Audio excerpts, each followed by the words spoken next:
Fellow aerospace leaders, I'm honored to be here with you tonight. I am older than a rock. I have been in aerospace since 1961.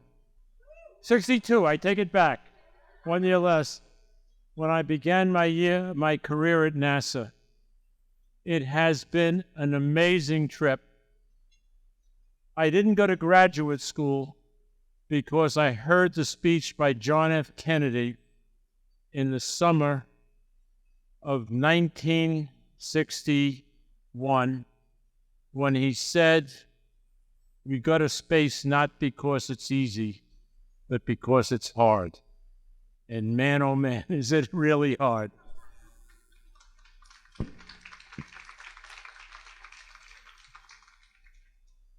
I met Laurence 2 or 3 years ago when I was looking at an aircraft autonomy company, and I was representing Cerberus Capital Management, but I wanted the best expert in the business, and I called, and even though AE Industrial Partners competes for things with Cerberus, Laurence was kind enough to help me understand the background of the industry and this particular company. And Laurence, thank you. We saved a lot of money investing in them. I'm forever indebted to you. Tonight, because this is such a special night, and I'm going to talk about not women in aviation or aerospace, but about the future of our country, the things that are wrong, and why we all need to do it. I invited one of my friends who we've worked together for almost a half a century, Julie Meyer Wright. Julie, you want to stand up?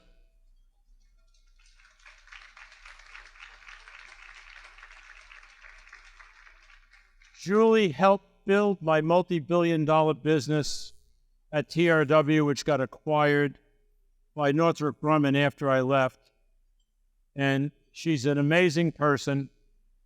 She is the first Secretary of Trade and Commerce for the state of California. She served Governor Pete Wilson for 6 years. And she is one of the pioneers in aerospace. And that's why Julie joined me here tonight.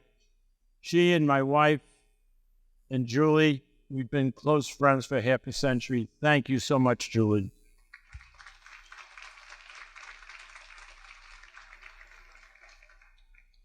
Tonight I want to talk about the challenge that America is facing and what a difficult position that we're in. I'm going to need the script a little bit because I've been drinking scotch all night. They could have served a better brand of scotch, but I accepted what they had. And what I want to talk about is the air traffic management system, I should say control system in America. The air traffic control system was formed in 1935. 1935, when there were 100,000 passengers per year. And it's based on human beings with analog voice controlling the planes. We now have 1 billion passengers per year, and we have the same crappy system. And in the last 10 years, the number of near-miss collisions has gone up by a factor of 25%. It's a miracle people haven't died. And yet here we are with analog in a digital world with generative AI coming on to place. The FAA has 14,000 air traffic controllers. They can't hire any more. And as a result, flights are delayed and people are going to die. But most important for the future of aviation The eVTOL industry has invested tens of billions of dollars, and it's incredibly difficult to get these systems certified when we have an analog system in a digital world, when the management by humans should be on the loop and not in the loop, and a digit should control it to the first 5 seconds. This absolutely has to change, because if it doesn't, we're not going to have an aviation industry. And I see here we have the right people who are going to change. But what I want to say is that we are living at a time of the most incredible technological change in the history of humankind.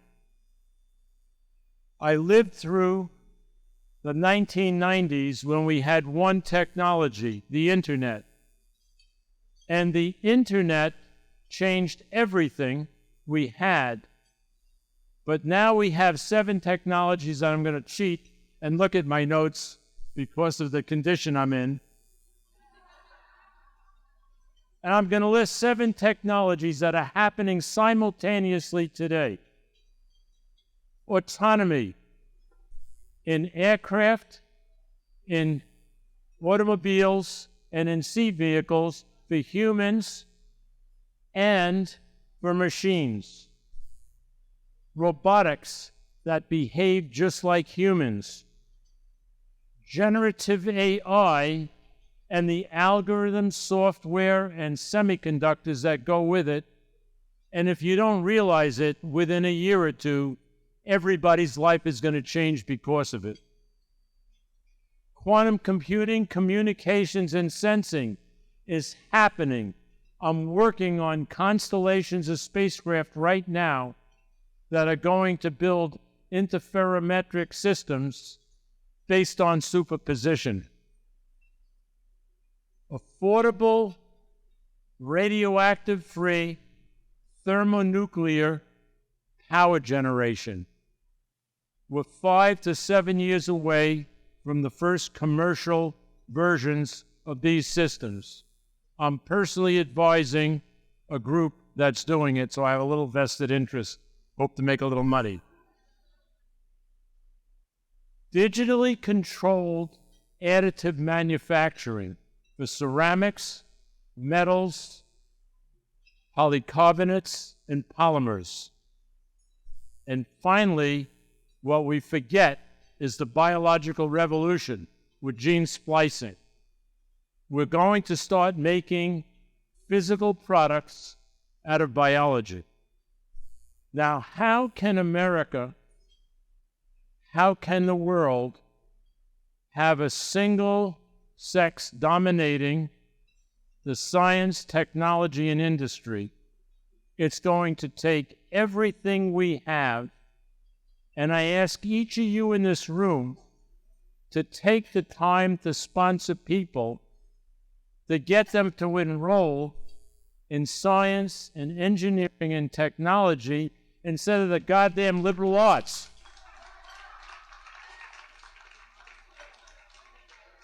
We're never going to have an industry to deal with those 7 technologies that I talked about unless it happens.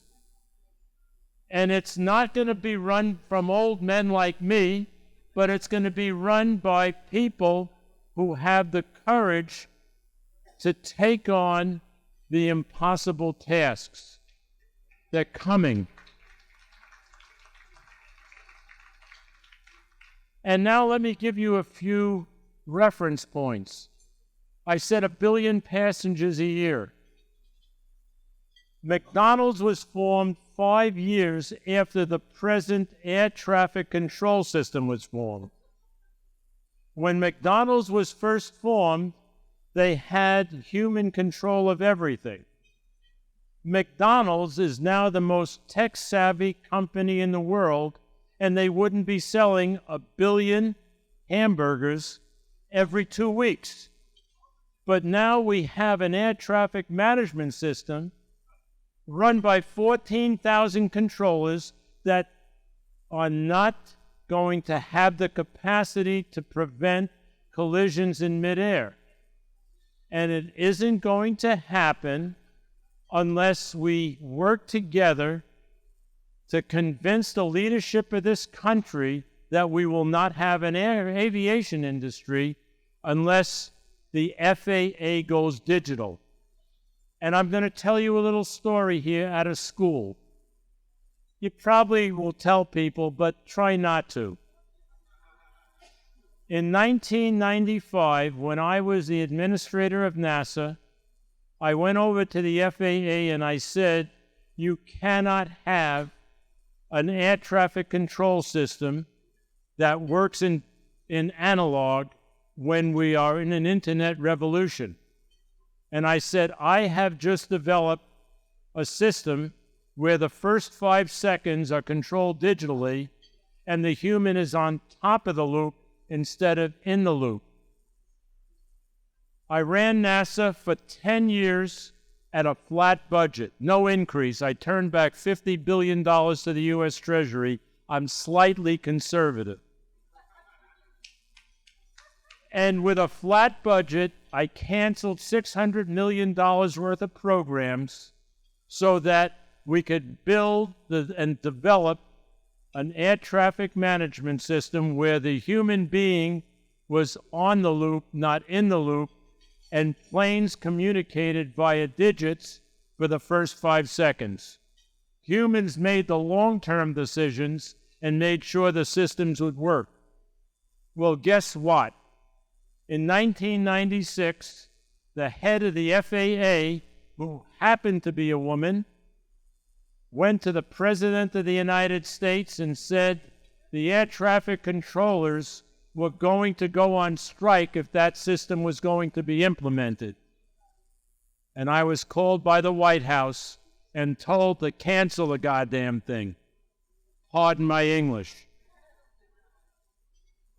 We absolutely have to change the air traffic management system or there won't be an aviation system in America.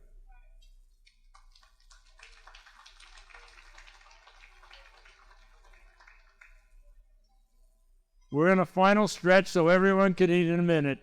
Be patient. So look, what's going to happen? What's possible?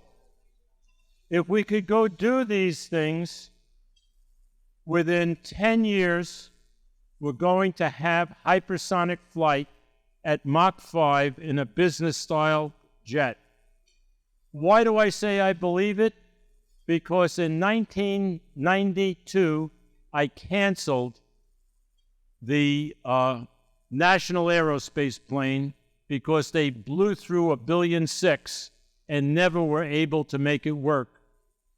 I started the HyperX program, and I promised the president we would fly above Mach 9.5 with a scramjet. In 2002, a year after I left, 2003, 2 years after I left, NASA flew a scramjet at Mach 9.68. We did it 2 decades ago, and America hasn't done doodly squat in hypersonics. Why is that? China is now on a path to have a hypersonic bizjet in 10 to 15 years. I'm looking at the people in the room who are in charge of aerospace, not just the business, but the inspiration. So get off your derrieres and start doing something dangerous. Next, Goldman Sachs said the first trillionaire on planet Earth is going to start an asteroid mining company of near-Earth asteroids. Within 15 years, there's going to be one near-Earth asteroid has more platinum than all of planet Earth. Every rare earth, every rare material that we ever wanted is on asteroids, and we don't have to contaminate the planet with all the processes that the rare earths require. The first trillionaire. I don't know. Is anyone in the room eligible? Third, we're going to have a lunar science station within 5 years or less. The sad thing is, America is hurting on getting to the moon. Pathetic. We were there 50 years ago, and we can't seem to get there now. Why aren't you doing your jobs? And finally, we must begin the migration off the surface of this planet. I started in 1962 and didn't go to graduate school because I wanted to be part of that program. I joined NASA, then I went to TRW. It's within our ability, within 5 to 10 years, to begin this migration. Who's going to be the person in this room that's going to do it? I hope someone's going to step up. So look, I've hit you with a lot of stuff tonight. I think you have the capacity. Start taking charge and enjoy yourselves. Thank you.